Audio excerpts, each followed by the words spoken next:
everybody. Welcome to the Music is Therapy show. Today on this beautiful Sunday with my co-hostess with the mostest, Janice Lala from La La Land. Hello, Thank you for everyone. joining. Nice to be here as always. Yeah, and we're going to try to conclude today's show. We've got one person in here so far. I haven't had it's so hard to find time to do all these things, and I know I've been doing YouTube shows now for years, for a couple 3 years, and Johnny keeps telling me, of course, there he is in the chat, Johnny saying hi. Of course, if I did promote them more ahead of time, maybe I would have more viewers, right, and more people would be here on time and whatnot. But I do believe that we have some other friends with their shows going on right now. Right. So a lot of the same people are maybe watching other shows right now, and that's YouTube. That's how it is, right? It would be in cool this like show, Twitch if they just have a raid. right? Everybody just going in all at once. Hey, there's Charles 75N right now. I was just talking about. I was Hey. looking at his show. Probably just ended, right? I think so. What's up, Charles 75N? Dude, how's Texas? How's Texas doing? We got Dan Gorman also here saying hi to Janice, saying hi to me. Johnny saying, it's me. CC, dude, I've been wanting to reach out to you, so I'm glad you're here. Give me a call. I'll give you a call later tonight, sometime later today. That's all right. We're gonna make this a strict 1 hour. I'm telling you guys, strictly 1 hour show. Brent's not here. Octopus Ears is not here because he's working. He's got his first early morning start on the new job. And he was out with us last night at the Giants, San Francisco Giants, not the New York Giants football team, but the baseball team, which originally came from New York, right? They had throwback jersey day. So we all got a free jersey, the first 15,000 people into the park. We went a little early. I got my brother John and my nephew Nick to join, and we met up with our friend Alex Radford, who's probably sleeping right now. I was wondering because if he was going probably to be in the out show. late after. Yeah, he was out late last night, I'm sure, celebrating his birthday. It was Johnny actually Bean. on Thursday. Yeah, there's Johnny Bean. And Keith H also here. So we got people rolling in here. We got 15 people already rolled in here. Keith H is here. Who else is popping in here? We got Jay Beebs. What's up, Jay Beebs? In here. Ryan Hall, our music in law, of course, to everyone. Zach Thong also here. Zach, you rock, dude. Yeah. Packages and stuff needs to be sent out. I know. I'll get that done this finally tomorrow. I'll send it. Internationally Insane also saying hello to everyone here. And Internationally Insane Studios. All right, let's clarify that. Ian's Guitar Shack also here. And whoever else pops in, welcome. Welcome everyone to the Music is Therapy show. Let me take a sip. Coffee.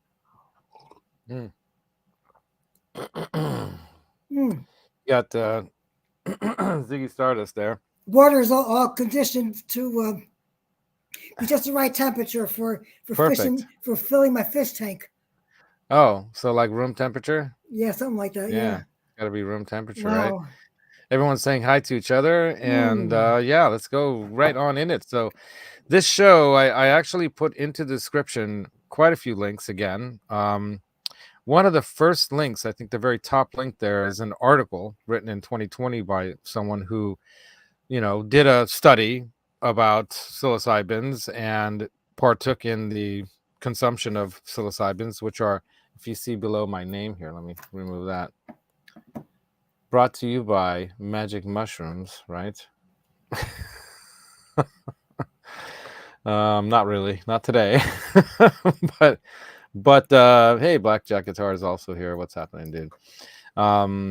Yeah, it sometimes can be scary for some people, and that's why I wanted to talk about this thing. And it's not necessarily something that everyone might want to do.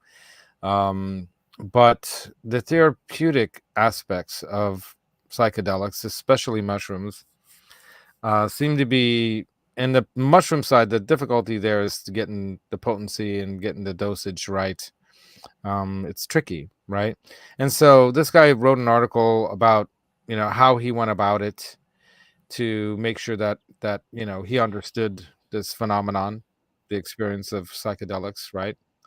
And what it can do for us people, us human beings on this planet, right? I wonder. I'm sure animals probably eat this stuff too, not knowing what it's going to do to their mind. I wonder what happens in the mind of a dog that eats the magic mushroom truffle, right? I wonder what happens to birds and other. I mean, we all evolved together on this planet, and we're all connected to all these things. And we all actually, human beings, very, very early on in our evolution of life in this planet, evolved from mushrooms. If you look into the science of it, we have DNA connection to having come from mushrooms. So it's pretty wild. I know we were probably all just From mushrooms. whence you came is how you return. We're just a walking mushroom now. But I think what I really wanted to kind of focus this show on and end this series, at least at this point. I think this is maybe 5 or 6 episodes in, talking about music and psychedelics, and specifically today a little bit more on mushrooms and psilocybins, as they're medically, or I guess, yeah, shrooms, right, Dan Gorman? Shrooms. We have stoned out, right? Not this way. That's funny.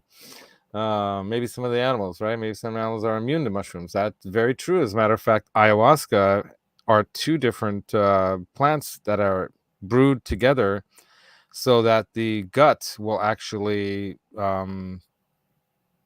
be able to absorb the DMT molecule that we then get that kind of experience from. As a matter of fact, I'm wearing this shirt. I'm going to show you guys this shirt here. So I got this in Peru, and these are the 3 spiritual animals of the Amazon people, the Amazon jungle, and you have the anaconda, you have the jaguar, and you have the condor, and they're part of like what they consider the spiritual guides, right? And then you have And how about your hat?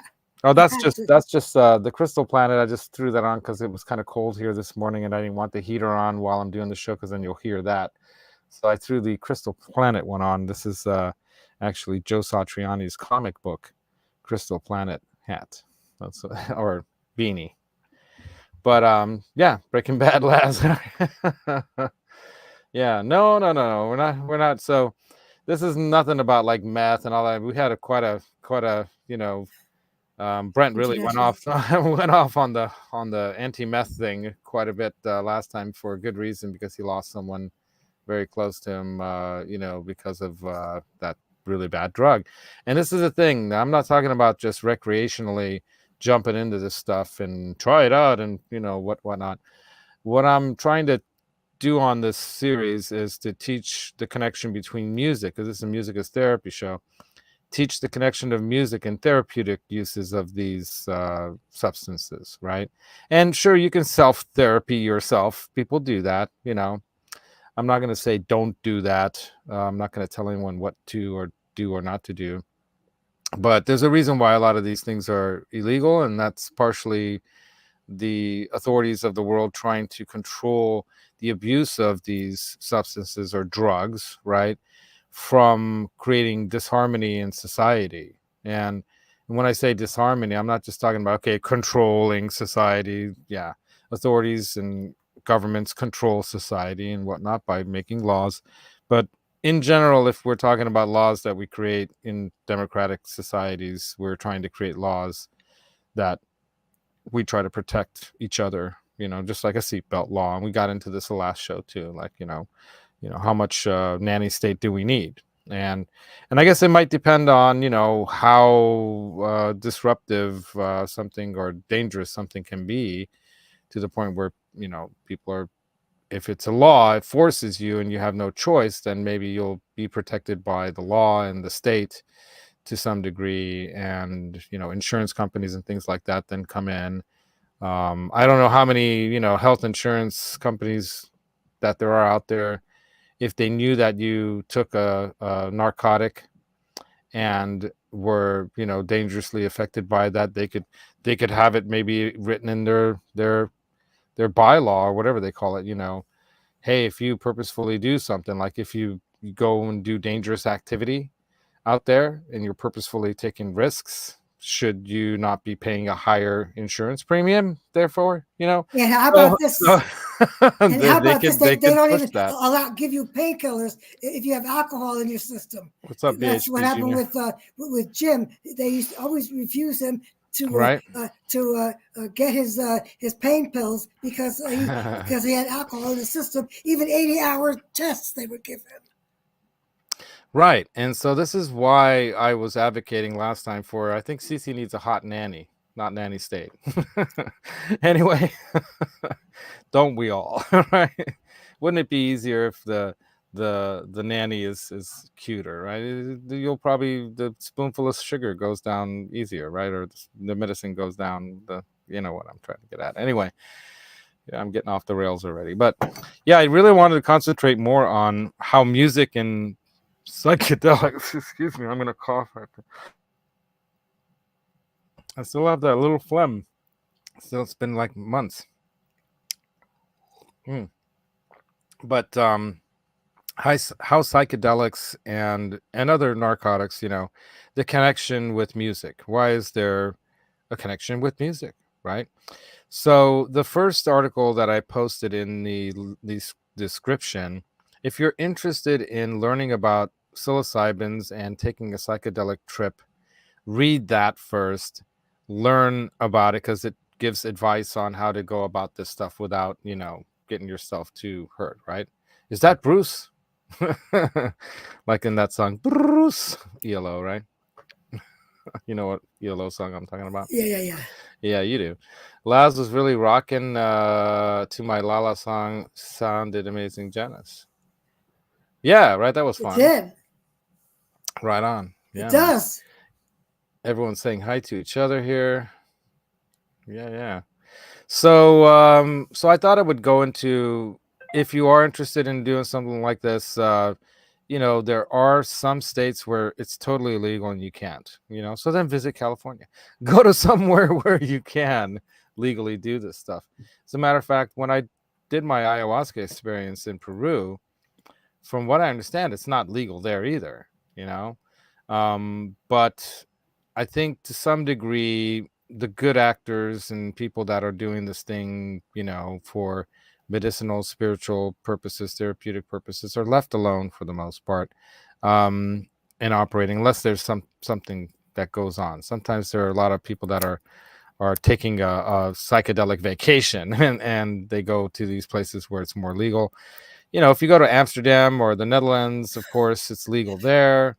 So that's another safe place where you can go. But it depends on how you want to experience this. Do you want to just have a, like, are you expecting some kind of a like fun kind of trip to go on, kind of like a in your mind kind of trip? And that's kind of what I wanted to talk a little bit more about today in music and how they're connected, because when I talk about the therapeutic side of these experiences, we're talking about people that are having some kind of psychological or emotional or whatever, you know, mental health trouble of some sort. Okay. And I'll call it a dis-ease, not a disease, but a dis-ease, right? Where we're not feeling at ease. We're having some dis-ease in our life. And psychedelics have often been used in a therapeutic form, you know, to help people get through some of these things. And some of the links there that I share are clips from one particular kind of psychedelics and music, but more psychedelics, right? It's from one video there on YouTube, clips I took out that speak to particular parts of that. And I thought I'd share some of that actually using my phone, because if I actually do it on the YouTube channel here, the video here will pick up the I guess the URL or whatever, the internet, you know, I'm not a computer nerd, so I can't think of the actual term, but the address, it'll, you know, the IP bots and address. stuff, the IP address and all that, it'll get picked up by YouTube, and then that's how you get copyright blocked or whatnot more easily than Really? yeah. Oh yeah, yeah, yeah. Because then there it is. It makes it easy for them to find, right? Well, what if So your phone is hooked up to your Wi-Fi? well, no, the point is that it, at least within the video that we're now streaming, it's not like, oh, here's a link that I'm now showing and then the link is connected. You know what I mean? So if I open the YouTube video here, um, rather than just showing it on my phone like Johnny does, that's what he found out a way to do it without it like immediately getting blocked or immediately causing a problem, right? So so one of the aspects of music that I wanted to bring up is that why and how. So I put this in the description. Why and how music is connected with psychedelic experiences, and I think it goes back very, very far. Um, I wonder, outside of our very own experience with nature, and as human beings, starting to create music. Like when was the first, mom humming a tune to a baby? You know, when did that first happen? How did that happen? So you try to think back, okay, so how long have we been on the earth, and when we're communicating, how do we communicate musically differently than we communicate with words? And I'm thinking that probably musical kind of sound was maybe pretty early, maybe even before words, because the tone of your voice, soft and melodic versus angry and loud, probably are different forms of communication. One might be more of an order, like go get him, attack or whatever. Whereas, LFG. right, You know what LFG means? LFG, no. Let's fucking go. Oh, okay. Janice, that's funny. Yeah, so Ian doesn't mess with psychedelics anymore. Um, and that's the thing. See, your experience maybe with psychedelics, I wonder what it was like. Was it a I'll be good right back in a second. experience? Check it out. My sweetie actually wanted to share her experience, but not like on the screen here. But she wanted to talk about her experience with ayahuasca because it was such a deep experience. Still breaking open parts of that experience and trying to understand it. But one of the most important aspects that she wanted me to talk about and express to you all, and that I'm obviously, that's what this whole 5-part or more more episode No, that's series not is about. better. Yeah, That's not better, right? is how music is crucial to guiding the experience. So let me just show this one part of this video here. Let me go bring it up on my phone here, and hopefully this works. Let's see. And we'll talk some more about some other, I don't know, were you guys, when you did your psychedelic experiences, like Ian up there was talking about, was it with music or not with music? The music is a big part of how it can really help guide you in a good way. I'm not following the chat too closely right now. But yeah, there is that ELO song with Bruce in it. Bruce. Is that what he says, actually? Yeah, I think that is. Yeah. Don't bring me down, Bruce. So I don't know what that refers to, but and then BHB Junior here, Bruce, is saying there is an app that is based on testing microdoses of shrooms for cognitive ability and plus. Yeah. Yeah. Right on. Just reading some more. All right, so let me show this. I got to pull it up. I'm going to make sure I get the right one going here.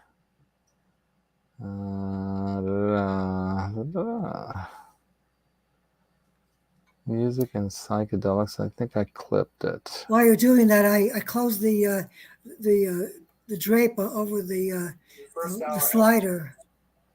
So I guess it didn't do any good, did it? Say that again. I closed the drape over the slider. Oh, okay, yeah, a little bit, yeah. So you don't have like too much of a outside like bright halo effect around you. We were talking about lighting with Janice on when you're doing these shows and stuff. We're gonna get her there. All right, so let me go ahead and pull this up on here like this. And so this is a doctor. He's a scientist of sorts too, and he treats people with mushrooms or other psychedelics. I think mostly psilocybins, mushrooms, to get a therapeutic effect, right? And so he talks here. This is a 1-minute clip from the YouTube video that's also in the description. So the clip's in the description and the entire video is in the description. And he's talking here about the specific connection of music. So let me go ahead and do it like this. I'm going to do it like this. Hope this works. So at the end of the first hour, I asked how she was doing. She said nothing was happening. After the second hour, nothing was happening. Okay, put the eye shades back on. Something will happen. After the third hour, nothing was happening. Then I started to get concerned. At that point, I turned to one of my co-investigators and I said, Preet, I think the music you're playing is just a little too mellow. I think we need something with a little more oomph to it. So he said, well, down in my car, I have Dead Can Dance. I said, oh, that's perfect. It has a lot of dissonance to it. I felt this lady needed to be challenged a little bit more. We pop it in the CD player, and within a couple of minutes, the floodgates would open, and the tears started to stream down her face. And she was crying because during her father's lifetime, she had never been able to tell him she loved him, even though she deeply loved him. But they were not a expressive family. So she was crying for the lost opportunity. So at the end of the first hour, I asked how she's. So this goes on where he talks about how the type of music being played made a really big difference in a positive or I guess therapeutic useful experience with the psilocybins that she was on. So she had ingested them. The first hour, nothing was happening. Second hour, nothing was happening. Into the third hour, nothing was happening. And he suggested we need to change the music. Earlier in that video, they talk about how at raves, okay, typically when you go to a rave, it's basically a dance techno kind of music thing going on where the music and taking some kind of a drug, Molly, sometimes people take that, DMT, or they take acid or mushrooms. They go to a concert or a rave, and the music drives the experience, right? A lot of people do this for not therapeutic reasons, but for recreational reasons, right?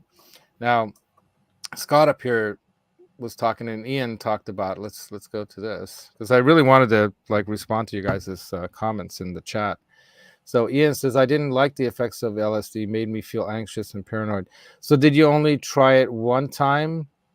And here's where, doing it recreationally versus having a purposeful, therapeutic reason to do it, right?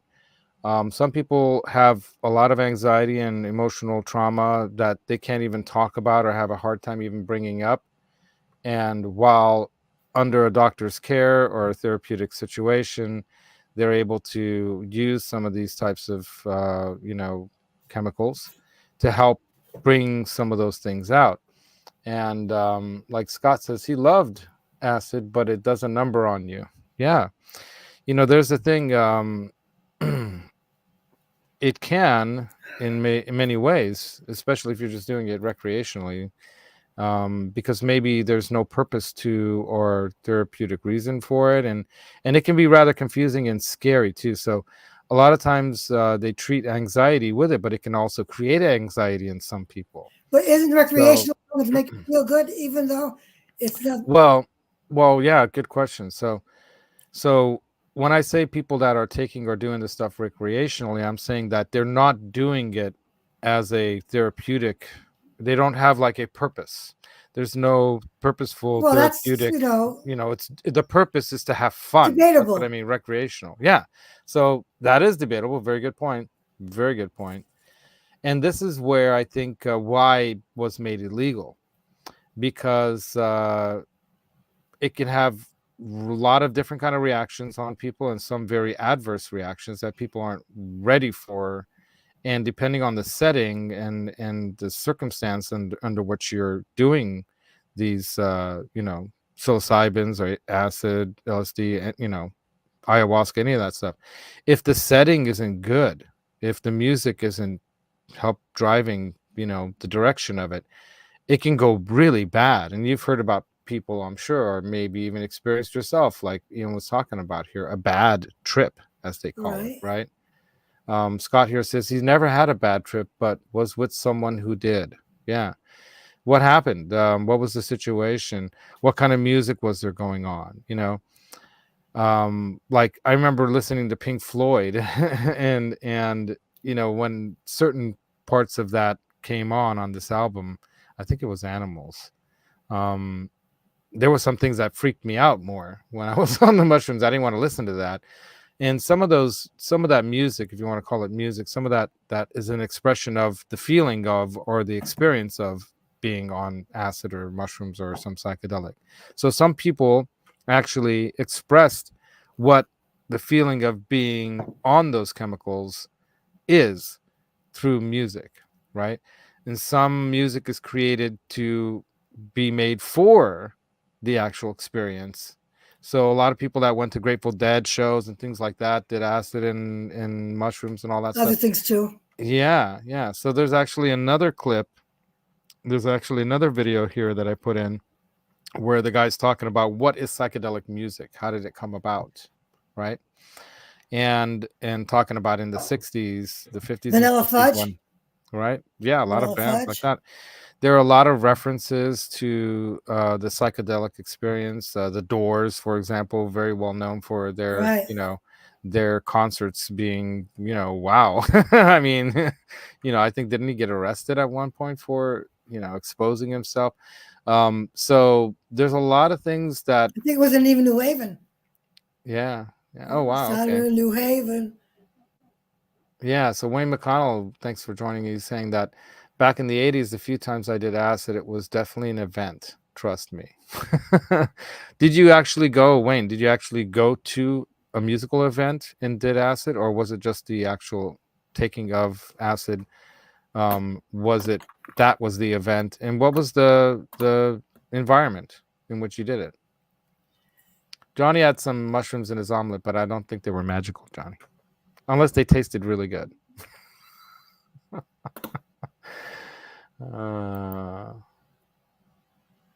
Yeah, let us know, Wayne, if you want to, okay, so Scott answers the previous when I asked him about this. So at the time he was in a bad trip, we were walking back to the camp along a dirt road, and I saw him reach his arm out, bending over as to help someone.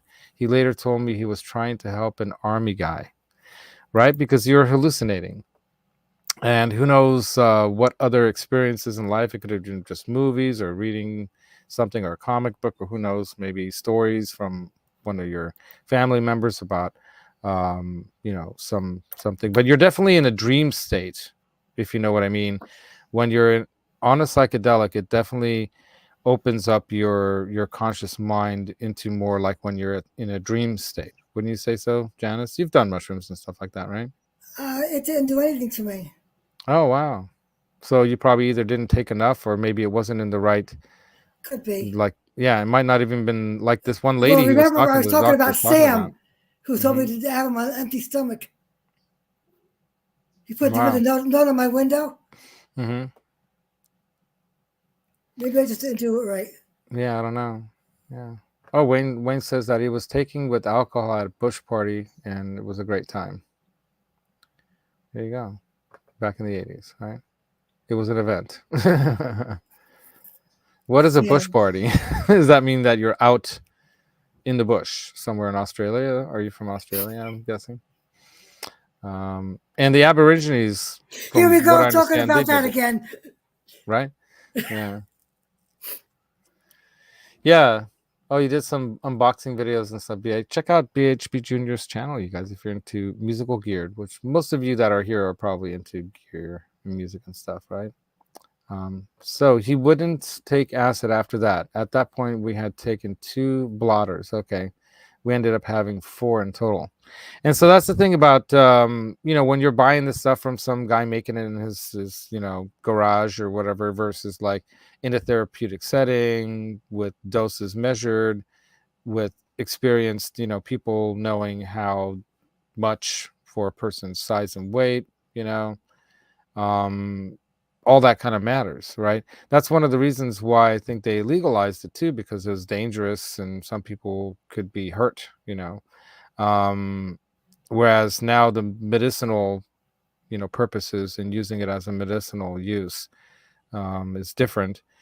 But then how is this going to be regulated? Like they're talking about in the marijuana legalization in Colorado and elsewhere, that one of the big challenges, because it's still federally illegal, is how do they regulate this industry? Is it self-regulated? And how do you know what's in the stuff? Just like vitamins, it's a self-regulated industry. FDA to some degree tries to regulate and make these things, bring in certain legal drugs that they use in the medical field, right? Here's Even here's those one of pain the medications can be, yeah. here's one of the bottles like that the stuff comes out in the dispensary. This is for the vape. Oh, okay. It's got a whole bunch of different things that all the They talk ingredients and about, everything, right? talk about everything. So I'm wondering, if they should do some kind of thing about like this, because it seems to me like they've got everything all figured out with what they what's in there. And I think they're trying to follow some kind of similar type of self-regulation that looks similar to like nutritional and other ingredients that are listed on food products that are regulated by the FDA, the Food and Drug Administration, right? So if these things are drugs, they should be regulated under FDA, the Drug, Food and Drug Administration. And so as the legalization of things becomes more common and more people in the industry grows,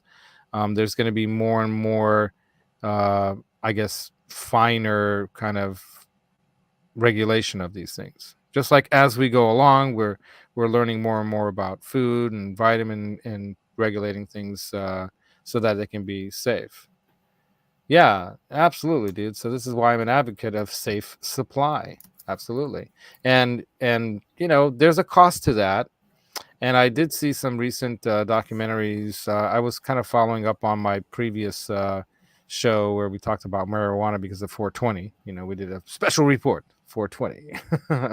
And I talked about there too, quite a bit about, the industry. But I learned quite a bit more after that show. I wanted to learn more. And I studied up even more. There's some great documentaries out there about how the industry is having some difficulty because of the cost of being an actual licensed marijuana grower. It's to the point now where some people decided to just go back to doing the illegal growing and selling because it's so costly to do it legally that it doesn't make sense. There's no money in it.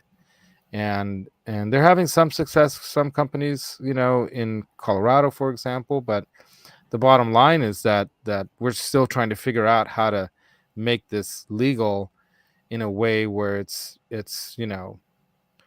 makes sense for the companies growing the stuff. Whereas you can grow it yourself, and have your own grow. We got one person in looks like we got a thumbs up over there from it's Matiza Hermosa Evangelista from Facebook joining us. Thank you for joining us up there, giving us a thumb up from Facebook. But yeah, when it comes to psilocybins, dosage is very important, and environment in the setting that you're going to be in is very important, and music is crucial. And let's see if I can find the link about how, like, that one doctor was talking about how crucial it was to bring the right kind of music in to elicit the experience, and help that person face some emotional distress and anxiety in their life about her connection with her father. I was the Bob. I was a designated driver a lot of times when Jim and his friends would go to the park and do mushrooms. And Yeah. I was the Bob. I was the designated driver, and they were talking about, oh, look at the greens in that tree. Oh, wasn't that fantastic? And I says, you know what? It is beautiful green. And I was straight. And it's Yeah. like, Yeah. Yeah. One of the things that my sweetie wanted to have me tell you guys about is that when she was on her ayahuasca experience, when she was looking at the banana leaf that we were at, in the jungle in I'm not going to say where. Anyway, so we were in the jungle in the Amazon. Um, she said she saw all the energy in the leaf and how it was in the leaf, the vines, and almost kind of like, like a James Cameron movie, like, you see the energy coursing through the leaf and then she saw how it was all connected to everything else, and the coursing of energy was all around and all connected, right? But then she went to this place of like total silence, up and out and above it all, and there was nothing. It was nothingness. And a lot of times in these experiences, if you have a shaman or you have some kind of a guide, whether it's a doctor or something guiding you through these experiences, a lot of times what they try to express this as is the death experience that you have in it is not your actual physical death, because it doesn't matter. In that experience, what you realize is that everything is all connected and there is no real death. Everything is cyclical, right? And the ego death is the death that they talk about being the most crucial understanding of our place in the universe is understanding our mind's need to create an ego so we can function in society and culture and whatnot, right? And the death of the ego pulls us away from ourself and more opening our mind and our consciousness up to the fact that we're not one individual, that we're actually connected. But we're an individual in our body and our mind, yet connected openly with all this other. So there's this connection thing to that the ego death has to occur in this experience for you to be able to open up to that reality of that grand consciousness. Yeah, BHP Junior, right? Everything is one. Oops, that's what I wanted to put. And that's what's transformative about these experiences. And and you see in American society and elsewhere in the world too, of course, it went all over the place, when musicians of the rock and roll era, right? Because musicians in the past also did this stuff. So let me bring another clip in. So it wasn't just rock and roll and blues music where psychedelics and drugs were being used. It was elsewhere too. In before drugs were illegalized and criminalized in the United States, around the world, they were available. People, in ancient times, and then even not even that ancient times, just in the 1800s, for example, early 1900s, were doing all kinds of stuff. So let me see if I can find this one clip real quick. And the point being is that that some of the music that we experience, classical music, for example, definitely there were people influenced by various narcotics, including things like mushrooms and probably not acid at that time, but mushrooms and opium and other things, right? Let's see if I could find that. Is it this one? Oh yeah, here we go. Open that. Very famous pieces. Right next. Okay. All right. So this is in one of the videos, and the link is actually there. Let me go ahead and play this for you guys too. Trying to get the right angle here. All right, here we go. Oops.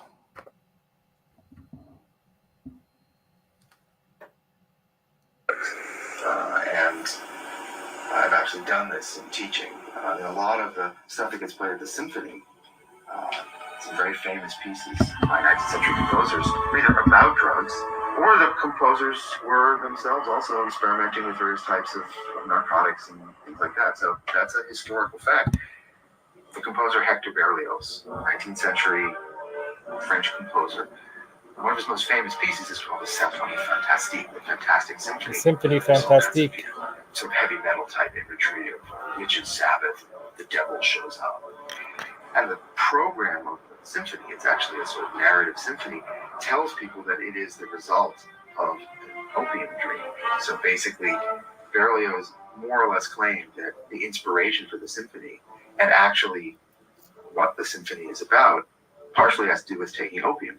The marriage between drugs and music, it started with the blues guys, you know, drinking and writing songs, lyrics about, and doing heroin, maybe even early jazz. I think that was the real marriage. And then the 60s was the child of that. You know, at one point in the 50s into the early 60s, psychedelics were considered the cutting edge of psychiatric and neuroscience research. And in fact, many of the great discoveries in neuroscience originally came from laboratory studies using LSD as a probe. Suddenly, with Tim Leary's involvement and some others, suddenly the secret was out of the laboratory and into the mainstream culture. The counterculture in the 60s was not just a drug and music movement. It was a political movement. It was a social movement where the music and the drugs fueled people into really standing up for themselves and standing against these powers that were really suppressing them. One of the things that happened in the 1960s is, under the influence of these psychedelics and this countercultural explosion, there was, for a while, a kind of dissolving of the racially marked boundaries of musical style. It was a time of very rapid change, and these are catalysts of change. And I think given the uncontrolled nature with which they were often used, it caused a great deal of alarm. Under the influence of psychedelics, popular musicians, you know, the Beatles would be the classic example, they weren't the only ones, were so omnivorous in terms of the sounds they wanted to grab. You know, that one of the things that LSD does is it, in the famous phrase, opens the doors of perception, right? And it sort of takes the filters down. And so suddenly any kind of sound became interesting. So they get a little bit more into how, you know, when you are on these substances, any kind of sound can be more interesting. And they, you know, talking about the Beatles and other bands, and it goes on and on. So definitely check out some of the links that I put in for you guys, because it gets deeper into some of this stuff. I can't cover it all in an hour. We've done like this is the 5th episode about psychedelics, and I definitely wanted to concentrate more on music this time, because last time we kind of got off the rails a little bit off subject, and I wanted to get it back to music. But Jay here from Facebook says, have you tried microdosing? It involves taking natural substances like mushrooms, not to trip, but to help improve mental health, self-esteem, and also give relief from issues like BPD, panic attacks, chronic pains. Yeah, that's what we're doing the show about, talking all about this stuff. Bipolar, of course, we had Michael on talking about bipolar disorder. I was thinking about asking him to come on today too, but he just had his birthday the other day, so I assumed this weekend is kind of a birthday weekend, and I didn't want to disturb him with that. But if you're around, Michael, love you, dude. Hope you're having a nice birthday weekend. Autoimmune disease, of course, PTSD, depression. Exactly. Yeah, we talk a lot about this here, Jay. Thanks for joining. Brain fog, anxiety, and other mental disorders, right?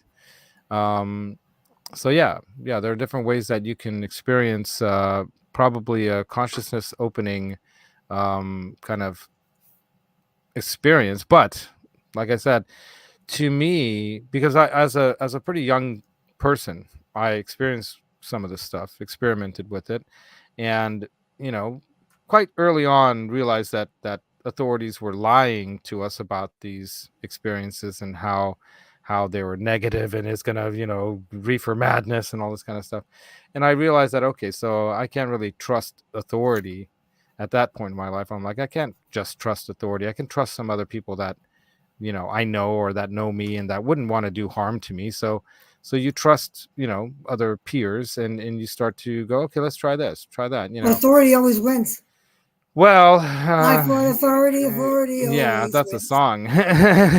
Maybe John Mellencamp was wrong, So Maybe. maybe we won, like they talk about here in this clip, that in the '60s, people realized that authorities were out there to control their behavior, and maybe not always for the best. We had authority, trying to tell us that black people shouldn't be combined with white people. That's nuts. We know that now, but back then it was, according to them and their authority, they thought they were doing the right thing by their society.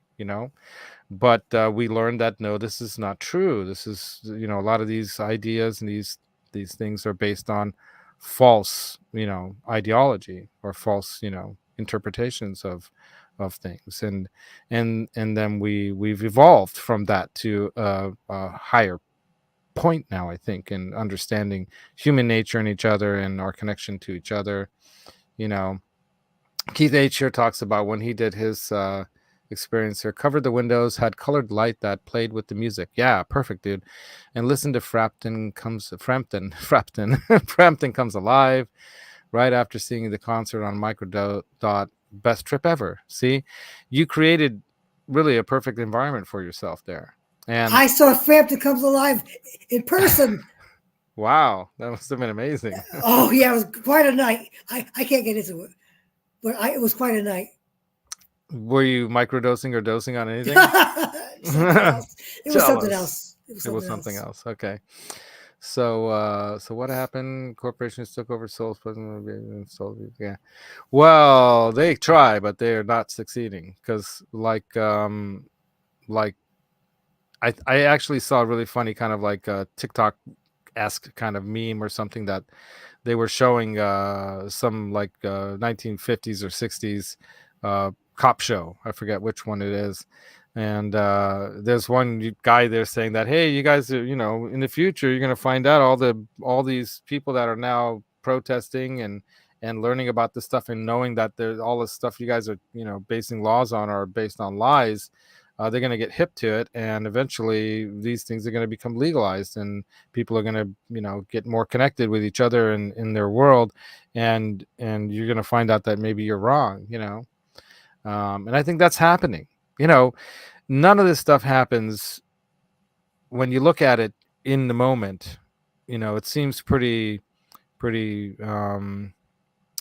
confusing, but when we look at this period in history from the future, let's say 200, 300, 400 years from now, we might look back on it and go, wow, we went through this. The pendulum swings back and forth with all this illegalization and then now decriminalization and now regulation, and now trying to understand how we can fit with it in society. Like I spoke about this last week, we're talking about living in cultures and societies where we're mixing our cultures and societies. We're trying to understand it.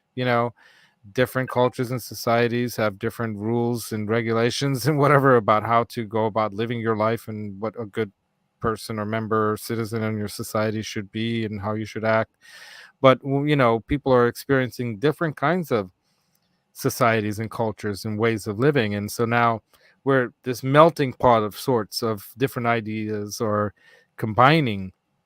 Some things are getting sloughed off and not used, and hopefully we'll be smart enough, if we don't completely wipe the planet with our wipe it out with all our pollution and other things and AI and whatnot, but hopefully we'll be able to take a lot of this experience and take the best from it and use all the best parts of these things to create a better, not utopia, but a better culture and society together in the world, right? And that's kind of what the 60s, right?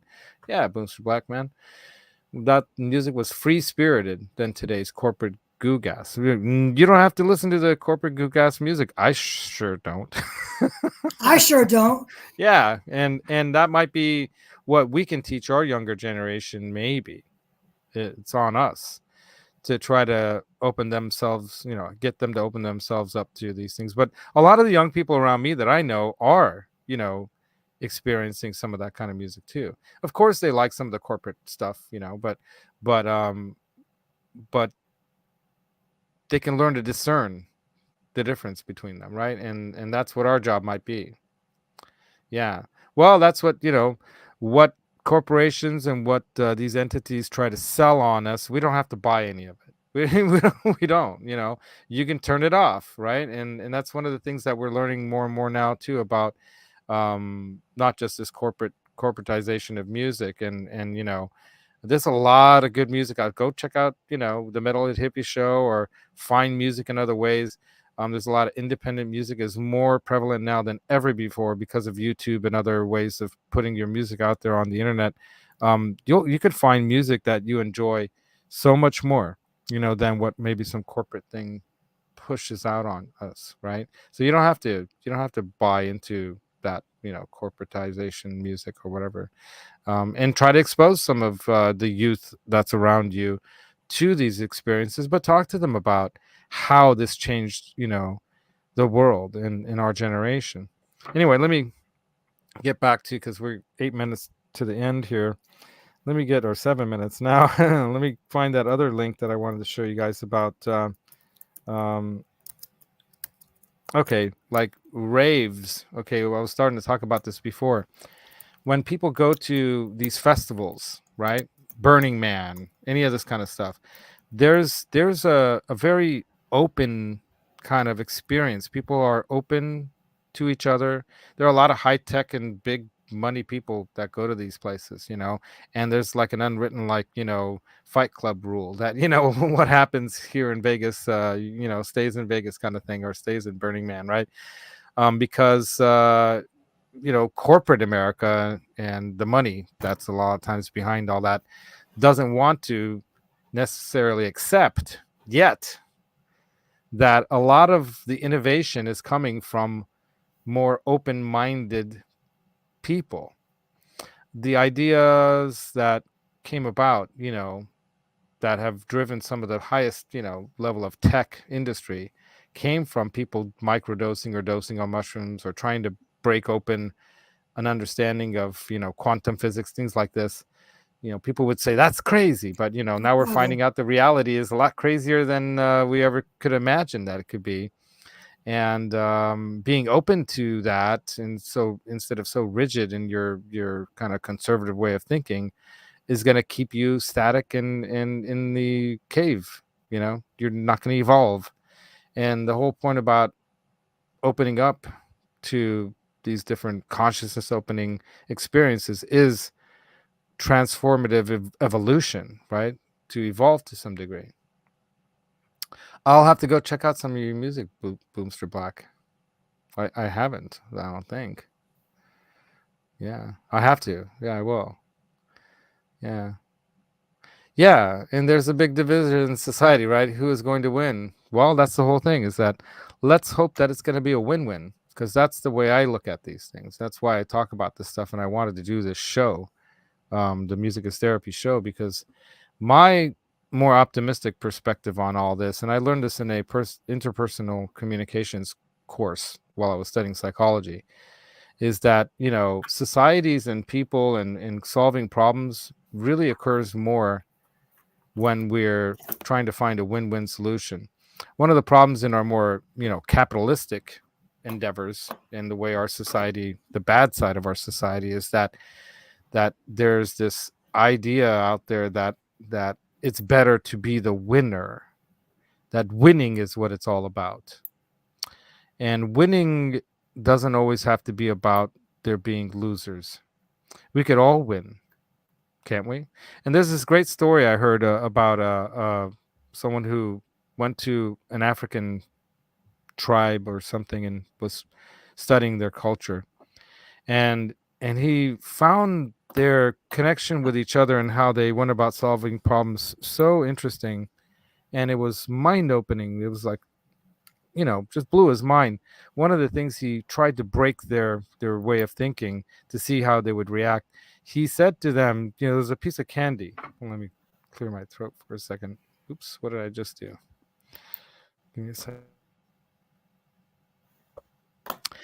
There was a piece of candy that they all liked, and he was going to give them this piece of candy, but he only had one left, and he had all the children, you know, there, and he said that I'm going to do a contest. What you have to do is whoever from this pole to where I'm standing, whoever can get to me first, whoever gets here first, will get the candy.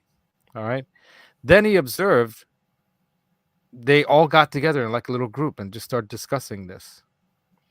And then they got in the line, and then they all held hands, and they all walked to him together, hand in hand. They all got there at the same time. So they all got the piece of candy. They came up with a way where there would be no loser. This guy tried to create the game for them to play to create a winner that created losers, and they found a way, because of how their culture probably raised them, that we don't believe in, a loser game. In the game of life, we're going to try to always have winners, and the best way to win is if we all win. And he was blown away by how they children got together and devised this way of beating him. And his way of trying to teach them, if someone's gonna lose, you gotta, whoever gets here first gets it. And this idea of competition bringing out the best of us, that was a competition right there. And I think the kids taught him something rather than him teaching them something, right? So Boomster Black is scamming the chat. No, it's all right. Yeah, so we got people are dropping off here. So let me play this one. We've got one more minute, and then someone's going to be knocking on the door here, and I got to go. But let me play this one last. And I wanted to talk about something else. I wanted to talk about Fantasia, the 1940 Disney movie. If you've never seen that, Janice, I'm sure you have. Anyone in the chat who's never seen that? If it's somehow available, I don't even know if it's available, but that was quite an interesting experience for me as a young person, as a child, and there's a lot of controversy around that. The dancing mushrooms is one of my favorite scenes. I'll end the show on that, but before I do, let's see, where is this? Okay, we're talking about raves and music, and one of the important aspects of that. Big consequence. Did it go there? I think was that. No. Okay, so it doesn't open to that. So I didn't save that link properly. Yeah. Well, anyway, what he speaks about is that raves have music typically that is at 120 beats per minute.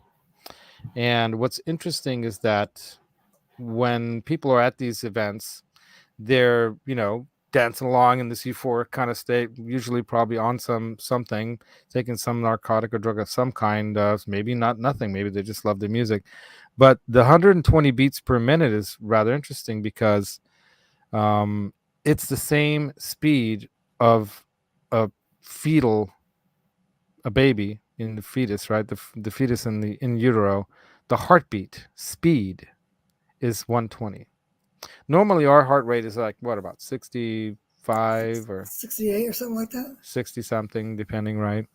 But in utero, when the baby is growing, especially when it's starting to develop the bones and all, I mean, there's a lot of cellular splitting going on and growth going on, and the heart rate is at 120 beats per minute in utero, in that placenta, in water, right inside, not water, but in the fluid. And so there has definitely got to be something connected with that beat per minute speed that connects us to that feeling of being safe and in an environment, floating kind of place. They're still studying a lot of this. They're trying to figure this stuff out, but that's very interesting. But definitely check out the links, and I'm going to end the show on this clip if I can. I don't know if it's an actual clip or not. I think it is. Okay, so this is from the 1940 movie by Disney. It was a very artsy kind of thing. There's actually no words in it. It's all like animation based on the music and the interpretation of the music by Disney and his animators. It's a fascinating, thing. And there's this one particular scene that because this is about psilocybin. Hey, deja vu. Thanks, man. I'll end it on this. That has something to do with some mushrooms. So here we go.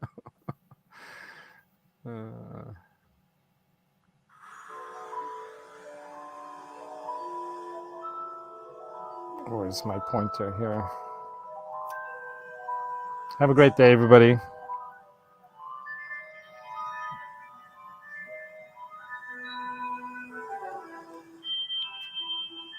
What are those things?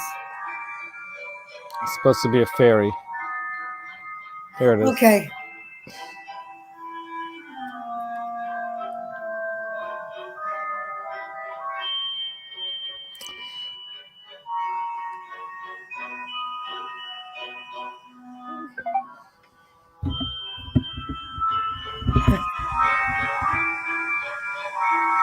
The Discord effect. Right.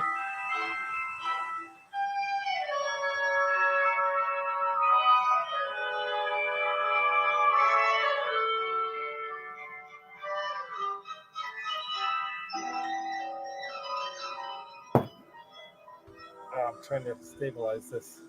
Here we go.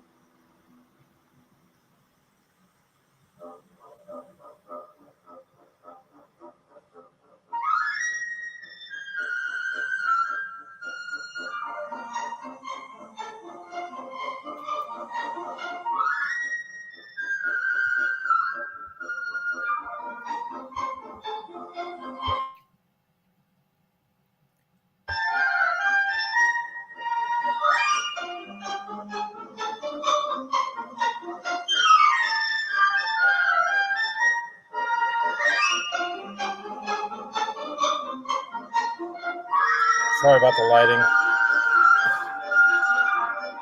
If I go closer, it seems to focus on it better, but then you're going to get the whole scene.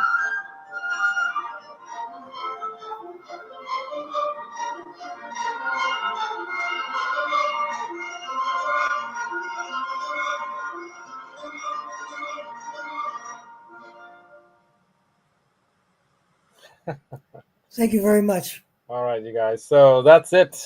That's it for today's show. Thank you, Janice, for joining me here on the Music is Therapy show. Thank you, everyone, for joining here.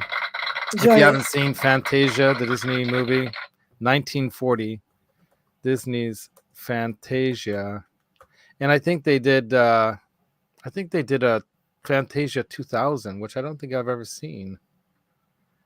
So check that out. And Fantasia 2000.